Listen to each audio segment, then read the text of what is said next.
Item ಯಾವುದೇ ಇರಲಿ try ಮಾಡಿ ಆಚಿ ಚಿಕನ್ ಮಸಾಲಾ. ಇನ್ಫಾರ್ಮೇಶನ್ ಕಲೆಕ್ಟ್ ಮಾಡ್ತೀವಿ. ಇಲ್ಲಿ ಏನು ಯಶವಂತಪುರ ಅಕ್ರಮ್ ಚಿಕನ್ ಸೆಂಟರ್ ಇಂದ ಹೋದಾಗ ಒಂದು 4-5 ಆಟೋಗಳು ಅಲ್ಲಿ 10 kg 20 kg ಒಂದೊಂದು ಕವರ್ ತುಂಬಿಕೊಂಡು ಹೋಗ್ತಾರೆ.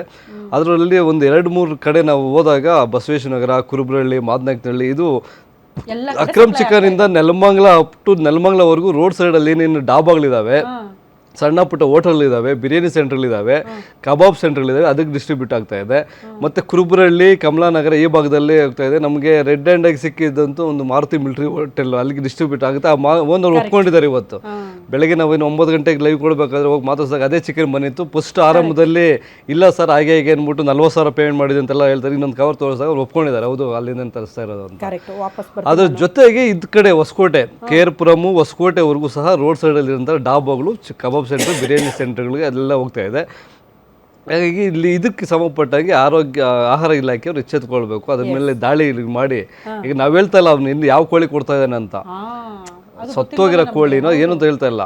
ಇದ್ರ ಬಗ್ಗೆ ಇನ್ನೊಂದಷ್ಟು ಕುತೂಹಲಕಾರಿ ಸಂಗತಿಗಳಿದಾವೆ, ನಾನು ಹೇಳ್ತೀನಿ. ಹೌದಾ? ಓಕೆ. ಸೊ ಈಗ ನನಗೊಂದು ಪ್ರಶ್ನೆ ಬಂತು. ನಮ್ಮ ಕ್ರೈಮ್ ಬ್ಯೂರೋ ಹೆಡ್ ಮಂಜುನಾಥ್ ಅವರು ಹೇಳೋ ಪ್ರಕಾರ ಈ ಬೆಂಗಳೂರಿನೆಲ್ಲ ಗಲ್ಲಿಗಳಿಗೆಲ್ಲ ಸಪ್ಲೈ ಆಗ್ತಾ ಇದೆ, ಪ್ರಮುಖ ಏರಿಯಾಗಳಿಗೆ ಸಪ್ಲೈ ಆಗ್ತಾ ಇದೆ. ಅದು ಮನೆಗಳಿಗೆ ಹೋಗುತ್ತೆ. ಮನೆಯಲ್ಲಿ ಫುಡ್ ರೆಡಿ ಮಾಡಿ ತಳ್ಳೋ ಗಾಡಿಯಲ್ಲಿ ತಂದು ರೋಡ್ ಸೈಡಲ್ಲಿ ಇಟ್ಕೊಂಡು ಮಾಡ್ತಾ ಇರ್ತಾರಲ್ಲ, ಅಲ್ಲಿ ಯಾರು ತಿಂತಾರೆ?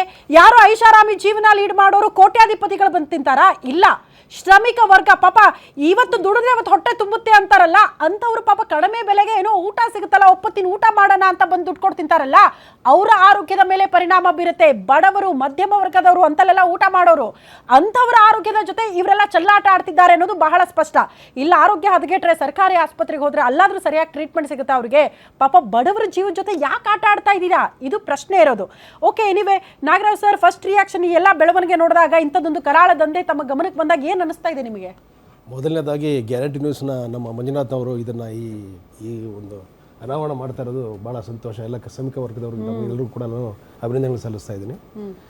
ನೋಡಿ, ಇದು ಒಂದೇ ಅಲ್ಲ, ವೆಯ್ಟಲ್ಲಿ ಕೂಡ ಮೋಸ ಮಾಡ್ತಾರೆ. 1 kg ಅಂತಾರೆ, 1 kg ಬರೋದಿಲ್ಲ. ಅದು ಬರೋದು ಆಕ್ಚುಲಿ 900 ಗ್ರಾಮ್ ಅಥವಾ 905 ಗ್ರಾಮ್ ಅಥವಾ 805 ಗ್ರಾಮ್ ಇಷ್ಟೇ ಬರೋದು. ನಾಗರಾಜು ಸರ್, ಕಡಿಮೆ ಬಂದ್ರು ಪರವಾಗಿಲ್ಲ ಸರ್, ಕೆಜಿಲಿ 1 ಪೀಸ್ ಕಡಿಮೆ ಆದ್ರೂ ಅದು ಮೋಸನೇ. ಈಗ ಎಲ್ಲ ನಮ್ಮ ಆಹಾರ ಇಲಾಖೆಯವ್ರಿಗೆ ಎಲ್ರಿಗೂ ಗೊತ್ತಿರುತ್ತೆ, ಯಾರು ಗೊತ್ತಿದೆ ಅಂತೆಲ್ಲ. ಗೊತ್ತಿಲ್ಲದೆ ಅವ್ರಿಗೆ ಈ ಕ್ರಮನ ಮಾಡ್ಲಿಕ್ಕೆ ಆಗೋದೇ ಇಲ್ಲ. ಅವ್ರಿಗೆ ಯಾರೋ ಪ್ರೋತ್ಸಾಹ ಕೊಟ್ಟರೆ ಮಾತ್ರ ಮಾಡೋಕ್ಕಾಗುತ್ತೆ. ಅವ್ರಿಗೆ ಬರ್ತಾರೆ, ಮಂತ್ಲಿ ಇಷ್ಟೊಂದು తీసుకొని ಹೋಗ್ಬಿಡ್ತಾರೆ. ಇದೆಲ್ಲ ಅಂಡರ್ಗ್ರೌಂಡಲ್ಲಿ ನಡೀತದೆ. ಆಕ್ಚುಲಿ ಇದು ನಾವು ಅನಾವರಣ ಮಾಡಬೇಕಂದ್ರೆ ಪ್ರೂಫ್ ಕೇಳ್ತಾರೆ. ಈಗ ನೀವೇನಾಗ ಒಂದು ಸ್ಟೋರಿ ಕೊಡ್ಬೇಕಂದ್ರೆ ನೀವು ಪ್ರೂಫ್ ಕೊಡಿ ಸರ್. ಅಲ್ಲ, ನೀವು ಹಿಡಿದಿದ್ದೀರಾ, ಈಗ ನಾವು ನಿಮ್ಗೆ ಕೊಡ್ಬೇಕಂದ್ರೆ ಪ್ರೂಫ್ ಕೊಡ್ತೀವಿ ಅಂತ ಕೇಳ್ತೀರಾ. ಮುಟ್ಟಂಗಿಲ್ಲ, ಯಾಕಂದ್ರೆ ನಿಮಗೆ ಅದು ನಾಳೆ ದಿವಸ ತೊಂದರೆ ಆಗುತ್ತೆ ಅನ್ನೋದು ಒಂದು ನಿಮಗೆ. ಈಗ ಇದೊಂದೇ ಅಲ್ಲ, ಈ ಮಾಂಸದ ಕೋಳಿದಂದ ಇದು ಒಂದೇ ಅಲ್ಲ, ಸಾಕಷ್ಟು ಮಾಂಸ ವ್ಯವಹಾರಗಳಲ್ಲಿ ಈ ಥರ ಅವ್ಯವಹಾರ ನಡೀತಾ ಇದೆ. ಆಹಾರ ಇಲಾಖೆಗೆ ಗೊತ್ತಿದ್ರು ಕಣ್ಮುಚ್ಕೊಂಡು ಅವ್ರ ಕೆಲಸ ಅವ್ರು ಮಾಡ್ಕೊಂಡು ಹೋಗ್ತಾರೆ. ಯಾರು ಸತ್ರೆ ಏನು, ಯಾರು ಹೋದ್ರೆ ಏನು,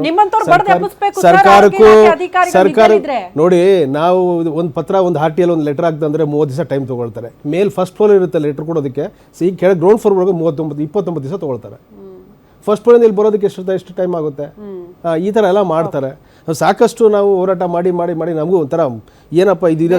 ಈಗ ಏನಾಗಿ ಬೇಸತ್ತೋಗಿದೆ. ಎರಡನೇದು ಏನಾಗುತ್ತೆ, ಈಗ ನೀವು ಹೇಳಿದ್ರಲ್ಲ, ಪಾಪ ಶ್ರಮಿಕ ವರ್ಗದವರು, ಪಾಪ ಕೂಲಿ ಕಾರ್ಮಿಕರು, ಈ ಕೂಲಿ ಮಣ್ ಕೆಲಸ ಮಾಡೋರು ಅಂಥವ್ರು ಫುಟ್ಪಾತ್ ಮೇಲೆ ತಿಂತಾರೆ. ಅವ್ರಿಗೆ ಏನಾದ್ರು 20-30 ಹೊಟ್ಟೆ ತುಂಬುತ್ತೆ, ಕೂಲಿ ಕೆಲಸ ಮಾಡ್ತಾರೆ. ನಾನು ಒಂದು 300 ರೂಪಾಯಿ 400 ರೂಪಾಯಿ ಸಂಪಾದನೆ ಮಾಡೋದು, ಒಂದು 30 ರೂಪಾಯಿ ಆಗುತ್ತೆ ಅಂತ ಅವರೊಂದು ಉದ್ದೇಶದಲ್ಲಿ ಹೋಗಿ ಊಟ ಮಾಡ್ತಾರೆ. ಬಟ್ ಆರೋಗ್ಯ ಹಾಳಾಗುತ್ತೆ. ಆರೋಗ್ಯ ಹಾಳಾಗಿ ಸರ್ಕಾರಿ ಆಸ್ಪತ್ರೆಗೆ ಹೋದೇನೋ, ಅಲ್ಲಿ ಸೇವೆ ಉಚಿತ, ಸಾವು ಖಚಿತ ಅನ್ನೋ ರೀತಿಯಲ್ಲಿ ಮಾಡ್ತಾ ಇದ್ದಾರೆ. ಈ ರೀತಿ ನಮ್ಮ ಸರ್ಕಾರ ನಡೀತಾ, ಸರ್ಕಾರಗಳಿಗೆಲ್ಲ ಗೊತ್ತಿದ್ರು ಕೂಡ ಕಣ್ಮುಚ್ಕೊಂಡು ಆಟ ಆಡಿಸ್ತಾ ಇದ್ದಾರೆ.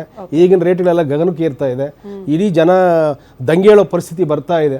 ಯಾಕಂದ್ರೆ ಆ ಪರಿಸ್ಥಿತಿ ಬರಬಾರ್ದು ಅನ್ನೋದು ನನ್ನ ಸರ್ಕಾರಕ್ಕೂ ಮನವಿ ಮಾಡ್ಕೊಳ್ತೀನಿ. ಸಂಬಂಧಪಟ್ಟ ಆಹಾರ ಇಲಾಖೆಯವರು ಕೂಡ ನಾನು ಕೇಳ್ಕೊಳ್ತೀನಿ, ದಯವಿಟ್ಟು ಇಂಥವ್ರಿಗೆ ಲೈಸೆನ್ಸ್ ಕ್ಯಾನ್ಸಲ್ ಮಾಡಿ. ಅವ್ರು ಕನಿಷ್ಠ ಅಲ್ಲಿ ತನಕ ಗ್ಯಾರಂಟಿ ನ್ಯೂಸ್ ಸುದ್ದಿ ಬಿಡಬೇಡಿ, ದಯವಿಟ್ಟು ಇದನ್ನ ಖಂಡಿತ ಬಿಡಬೇಡಿ.